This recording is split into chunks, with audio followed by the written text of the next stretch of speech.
नमस्कार। चलिए आज चलते हैं उत्तर पूर्व भारत की खूबसूरत वादियों में, जहां से एक बहुत ही दिलचस्प लोक कथा निकल कर आई है। ये कहानी सिर्फ एक कहानी नहीं है, बल्कि ये प्रकृति के एक बहुत ही सुंदर रहस्य से पर्दा उठाती है। कभी सोचा है कि मोर के पंखों में आखिर इतने सारे रंग आए कहाँ से? ये सवाल सुनने में जितना आसान लगता है, इसका जवाब उतना ही जादुई है। तो चलिए इस कहानी के साथ उस रहस्य की तह तक चलते हैं। तो हमारी कहानी की शुरुआत होती है एक ऐसे समय से जब ये दुनिया वैसी बिल्कुल नहीं थी जैसी आज है। जरा सोचिए, एक ऐसा जमाना जब जानवर भी हम इंसानों की तरह बातें कर सकते थे, महफिलों में नाच गाना होता था और उनके दिलों में भी ठीक वैसी ही भावनाएं होती थीं जैसी हमारे दिलों में होती हैं। तो इसी जादुई दुनिया में रहता था एक मोर। पर इसमें एक अजीब बात थी। उसके पंख एकदम सादे, मतलब बिल्कुल फीके थे। हाँ, एक चीज थी जो कमाल की थी, उसकी बहुत लंबी और शानदार पूंछ। और बस यही पूंछ, यही थी उसके सारे घमंड की जड़। उसे अपनी पूंछ पर इतना ज्यादा नाज था कि वो अपने आस पड़ोस के आम जानवरों से तो मिलता जुलता तक नहीं था।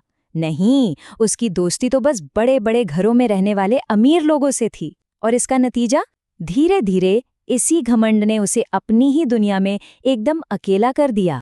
और होता क्या है, जब कोई खुद को बाकियों से बेहतर समझने लगता है, उसके अपने ही लोग उससे नफरत करने लगते हैं। जंगल के दूसरे जानवर उसकी पीठ पीछे उसका मजाक उड़ाते थे, उसे घमंडी कहकर उस पर हंसते थे। तो अब कहानी में एक बहुत ही मजेदार मोड़ आता है, जब बाकी के पक्षियों ने मिलकर मोर को एक सबक सिखाने का फैसला किया। एक दिन सारे पक्षी इकट्ठे हुए और उन्होंने सोचा कि चलो इस घमंडी मोर के साथ एक छोटी सी चाल चली जाए।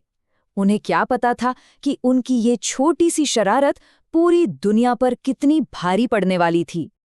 उनकी योजना बहुत चालाकी भरी थी। उन्होंने एक झूठा बर्ड क्लब बनाया और सीधे मोर के पास पहुंच गए और उसे बताया कि भाई, सबने मिलकर तुम्हें अपना नया लीडर चुना है। सोचिए, ये तो उसके घमंड पर सीधा हमला था। और इस पद का सबसे बड़ा इनाम क्या था? स्वर्ग में रहने वाली सूर्य देवी कासंगी से मुलाकात करने का एक सुनहरा मौका। अब ये एक ऐसा लालच था जिसे मोर जैसा घमंडी भला कैसे ठुकरा सकता था। अपनी तारीफों और घमंड में अंधा होकर मोर एक पल भी सोचे बिना फौरन आसमान की तरफ उड़ गया और नीचे जमीन पर खड़े दूसरे पक्षी अपनी इस चालाकी भरी योजना की कामयाबी पर खूब हंसे, इस बात से पूरी तरह अनजान कि उन्होंने क्या कर दिया है। और यहीं से कहानी का वो हिस्सा शुरू होता है जहां एक छोटी सी मजाकिया शरारत पूरी दुनिया के लिए एक भयानक संकट बन जाती है।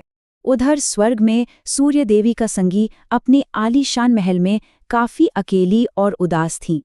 तो जब मोर वहां पहुंचा, वो एक मेहमान को देखकर इतनी ज्यादा खुश हो गईं कि उन्होंने अपना सारा ध्यान, सारा समय उसी पर लगा दिया। और इसका असर धरती पर तो जैसे कहर बनकर टूटा। जहां कल तक सूरज की खिलखिलाती रोशनी थी, वहां अब सिर्फ स्याह अंधेरा और जमा देने वाली ठंड थी। जो जानवर हंसते खेलते थे, वो बीमार और उदास पड़ गए। हरे भरे जंगल, उन पर तो जैसे विनाश की बारिश हो रही थी लगातार। ऐसा लगा मानो दुनिया से सारी जिंदगी, सारी खुशी ही किसी ने छीन ली हो। बहुत जल्द धरती पर मौजूद हर इंसान और हर जानवर को अपनी इस भयानक मुसीबत की असली वजह समझ में आ गई। सूर्य देवी ने धरती को अपनी गर्मी देना बंद कर दिया था, क्योंकि उनका पूरा ध्यान अब सिर्फ और सिर्फ उस घमंडी मोर पर था। अब जब अपनी गलती का एहसास हुआ, तो धरती के सारे जीव इस बड़े संकट से बाहर निकलने का रास्ता ढूंढने के लिए एक साथ आ गए। उन्होंने एक बहुत ही बुद्धिमान बुजुर्ग महिला से सलाह ली और मोर को वापस बुलाने के लिए एक नई तरकीब सोची। इस बार उन्होंने तय किया कि वो उसे एक ऐसा लालच देंगे जिसे सुनकर मोर स्वर्ग से वापस आने के लिए मजबूर हो ही जाएगा। और अब हम कहानी के सबसे भावुक और जादुई हिस्से में पहुंच गए हैं, जहां एक गहरे दुख से एक बेहद खूबसूरत चीज का जन्म होता है। जब धरती से मोर को वापस आने का संदेशा मिला, तो वो कासंगी को अकेला छोड़कर चला आया। उसके जाने के बाद सूर्य देवी का दिल टूट गया और वो एक बार फिर अपने उस बड़े से महल में अकेली रह गईं। और उनके इस दुख से जो आंसू बहे, वो कोई मामूली आंसू नहीं थे। वो आंसू स्वर्ग से सीधे नीचे आए और गिरे मोर के उन्हीं सादे, फीके पंखों पर।